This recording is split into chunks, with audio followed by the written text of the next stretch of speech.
Good afternoon and welcome back to this latest edition of our entertainment show where we look ahead to the upcoming blockbuster TV series and movies that are debuting here in Ireland and the UK this month. So far we've talked about Dim, which is appearing with featured Sophie Guest. We've talked about the Mortal Kombat movie. We've had Jessica McNamee and Max Wan. And now we're talking about another TV series which is debuting here in Ireland this month. It's called Filthy Rich. It's airing on Channel Star on Disney here in Ireland and the UK.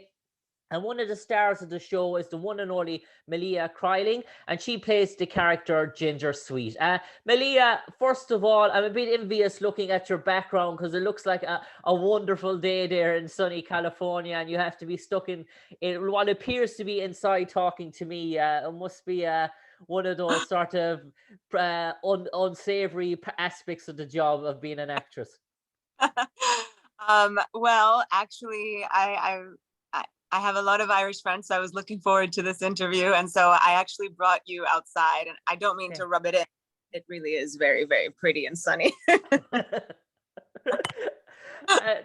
Melia, I suppose Filthy Rich, and I saw this the trailer, and I watched one or two episodes, and I got to myself feeling that everything that I don't want to say in terms of the last USA in the last decade, we saw the nexism and the cults and the sort of stuff like that, and all the stories that went around in terms of, I don't think that was that sort of sinister in terms of that, but I just got a sense of the feeling of being able to relate to it in terms of the monogamy, in terms of the ego monopolist of the sort of one of the main characters, Eugene Monroe, and the Monroe family, and this whole televangelist sort of Sunshine Network. It's just sort of brought the whole sort of the sinister sort of side of what painted pretty pictures in faces in front of the public, and then just evil monsters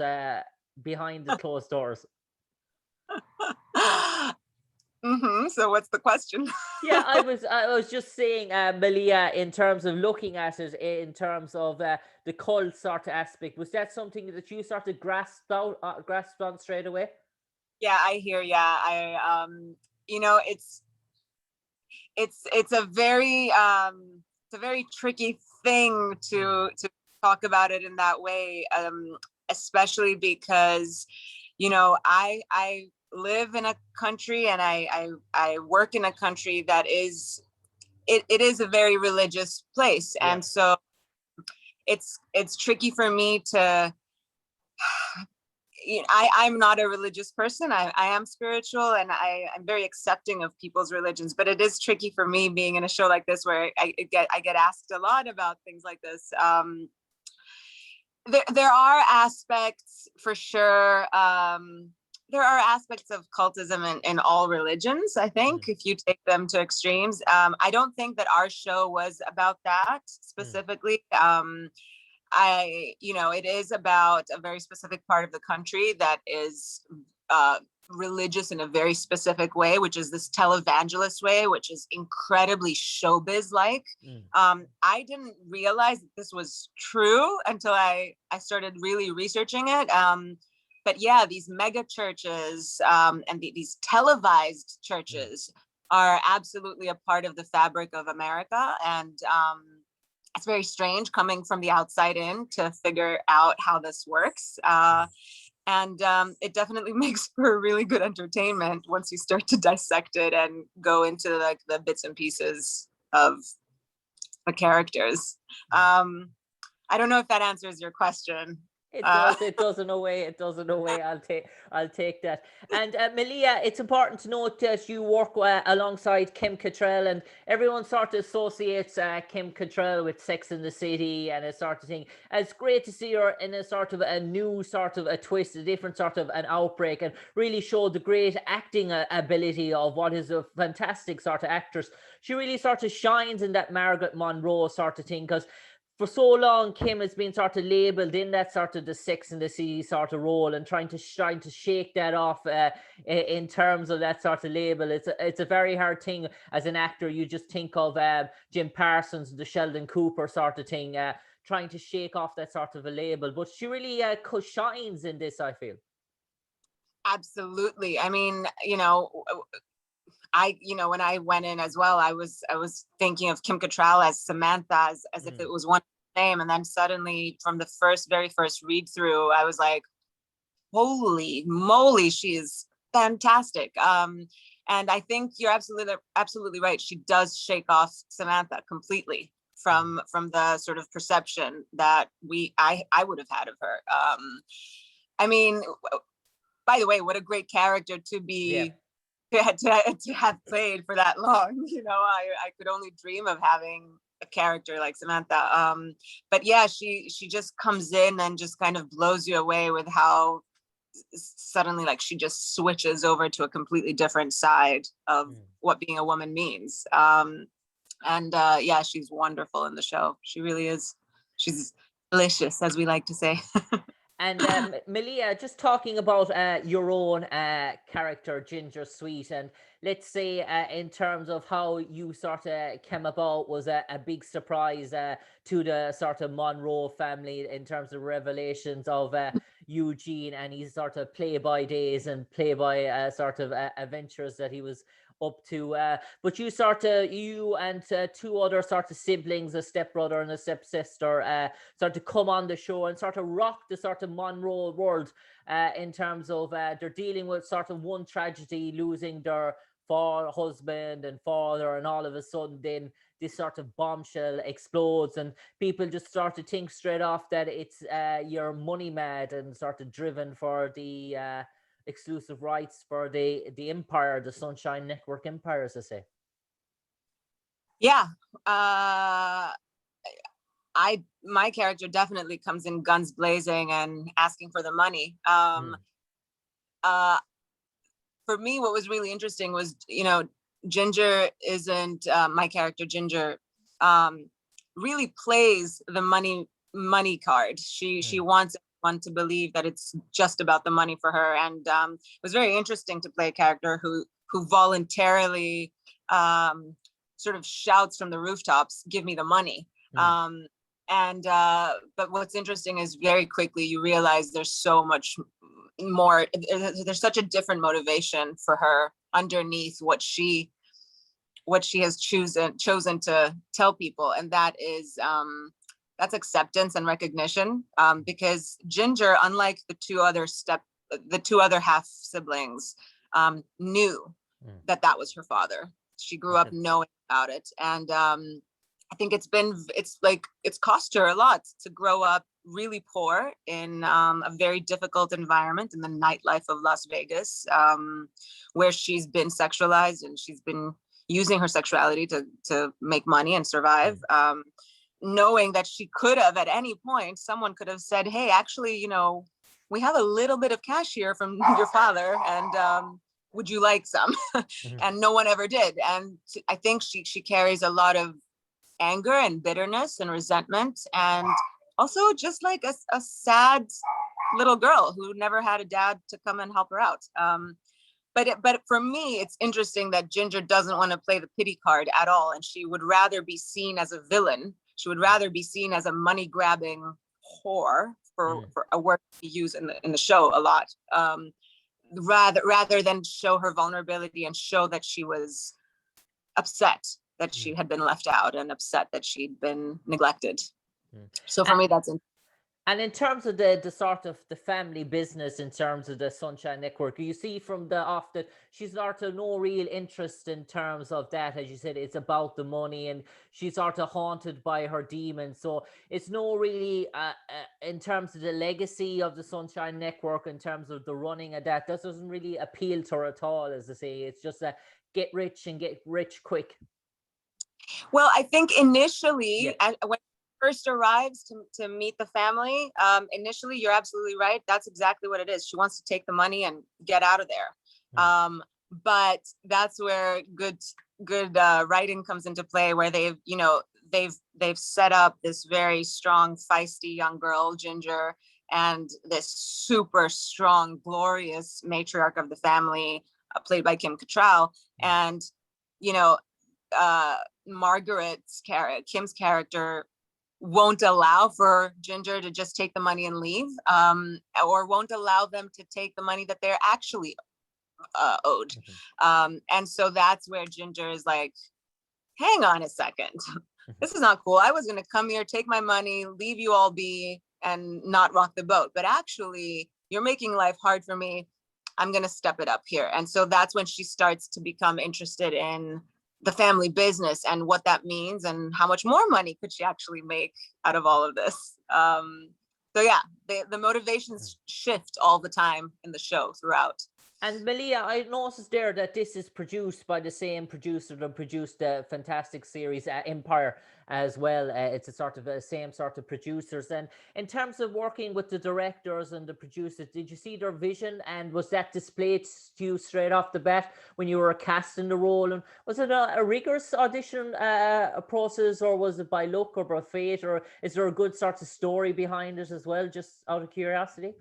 Well, yeah, for me, it was a pretty good story. I had no knowledge of the series, and then one day I had worked for Fox as a network before for a different show, and I got a phone call one day from someone at Fox saying, "Hey, would you be interested in coming to read for this?" And I was like, "Sure." And she said, that person told me who was involved, and I was like, "Yeah, sure." And I was like, when is this casting happening? And they're like, well, could you come tomorrow morning?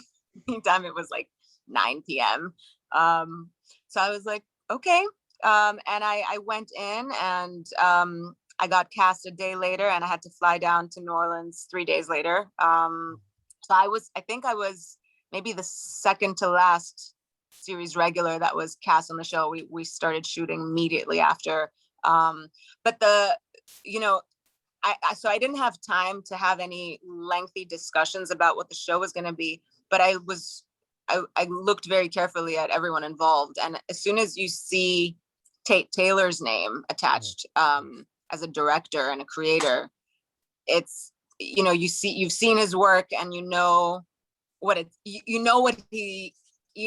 caliber of the work that it's going to. He's a film guy. He really understands story and characters, and all of his movies love female characters. And so I thought, this is, we'll be protected for sure. These are going to be juicy roles. And Melia, in terms of the shooting, you mentioned New Orleans, and I suppose, was that a different sort of take for you going down and shooting in the sort of the heartland of mainland America in terms of New Orleans, getting away from the California, LA sort of scene in terms of shooting? And dare I say, you were just nearly finished when COVID sort of hit your sort of plans, and in terms of that, it sort of, was it the final episode that you were on when COVID struck in New Orleans? I believe so. We didn't know it at the time, that was the timing of it all. But I remember we were promoting. We were all flying to Atlanta to promote the show, and I remember being told by somebody, "Hey, I've been reading about all this stuff. It's going crazy in Europe. Why don't you buy some hand sanitizer and a couple of masks for the plane?" And I was like, "Are you serious? Is this really? Are you for real?" And they were absolutely right. And I actually went and I did buy a bunch of hand sanitizer and some masks, thinking that I was being ridiculous. But actually, it was just on time. And but New Orleans was a whole new world. Like, just to backtrack a little bit to your question, it was a whole new world. It was beautiful, just magical. I now completely understand why people pay thousands of dollars to go be tourists there. It's just incredible. And I would go shoot there all the time if I could. The crew members, the people, just the craziest fun energy. I feel pretty similar to the Irish, actually. Very, very upbeat, funny, witty. getting the job done, but not taking themselves too seriously. It was wonderful. I don't know if that accurately describes the Irish, but Yeah. Well, I won't complain with it anyway. I'm fairly happy with that. In terms of what we're like in terms of overseas perceptions. Melia, in terms of you shot 10 episodes, and we sort of see at the end of, I've seen a scene in related. I'm not going to reveal it in terms of this. There's a major sort of let's say scenario in the final sort of episode, which puts everything you thought up in a bombshell. But in terms of, we see mini series now coming out, like The Mayor of Easttown, and they're running for 10 or 11 seasons, and there's no sort of cliffhangers, there's sort of closure in terms of this season. Is that what we get as well in terms of Filthy Rich, that we get a sense of closure come the end? Oh, I think that my take on it is that we did the best job possible filming a final episode that can work both as closure and as the beginning of a next season, which is a really hard thing to do. But I'm biased, but I think we did it. I think we did it. I think you did. So obviously, as you're saying, the door is open for further opportunities later down the line. If a reincarnation or a sort of branding came about, that was important to sort of leave that sort of door ajar, you sort of feel? I mean, it was just the timing of it all was just really bad luck with COVID, and what it would have meant to keep going, how long it would have taken, when we would have it happened to so many shows as well. You can't complain because people had a really hard time. So I don't know that there's any reason to keep that door open, although in a dream world it would be lovely to go back to it, but I don't know that practically that's something that's being discussed, not to my knowledge anyway. And I suppose, Melia, I'll ask the penultimate question to you now, and this is sort of question I sort of ask everyone in terms of their TV shows and movies. Let's pretend there was an encyclopedia, a sort of a dictionary created on Filthy Rich. Someone wrote a novel of it, and in the synopsis of the novel, they put down the characters and they put down Ginger Sweet, and they left, say, 2 blank sentences underneath her name. And the editor of the sort of novel rang your sort of agent and said, listen, we want Melia Kreiling, having played the role, to write that synopsis, to write those sentences to describe Ginger Sweet. What would you like those 2 sentences to read? Oh, what would I like? Yeah. I like these 2 sentences. If someone asked you to give a character description of Ginger Sweet in terms of what she's like in terms of her character or personality, you could, in 2 sentences.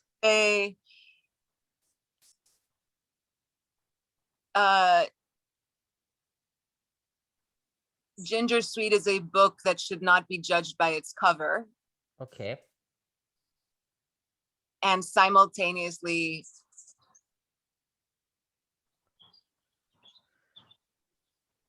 she'll kick your ass to do what's right. She'll kick your ass to do what's right. The sort of the feisty nature of the character and the actress is shining through there. I know that's for sure. And Melia, we'll turn it over to you now for the final 30 seconds, and you might, in the role of Ginger Sweet herself, might enlighten all of our listeners and viewers why they should tune in later this month to Channel Star on Disney in Ireland and the UK to watch Filthy Rich and what's in store to them. 30 seconds, over to you, Ginger Sweet. As Ginger, yeah? Oh, it's been a while. Hang on. Okay. All right, honey, listen up. I came here to do some business and I've done it really well, and you better tune in because I've worked my ass off and I want you all to see it. All right. And plus we're doing it in a really cool spot, which most of you don't get to see all the time. We're in New Orleans. It's beautiful. Come on, join the fun. On that note, Melia Kreiling with I have to say, with the New York sort of Philly sort of accent running through there, that sort of team. A long time. A great sort of a take. I sort of was fearing for my pockets could be picked there, but Melia. It's very Melia, you could definitely see the street hustle and the sort of character. Melia Kreiling, an absolute pleasure talking to you today. Obviously, to promote Filthy Rich, which is debuting here in Ireland on Channel Star, you star on Disney in the next month or so. We look forward to see your character, Ginger Sweet. We wish you all the best in the upcoming year in terms of future projects. And I have to say, it's been good crack talking to you today, as the Irish would say. The crack was a good element of the interview. But Melia, an absolute pleasure, and God bless. Thank you so much.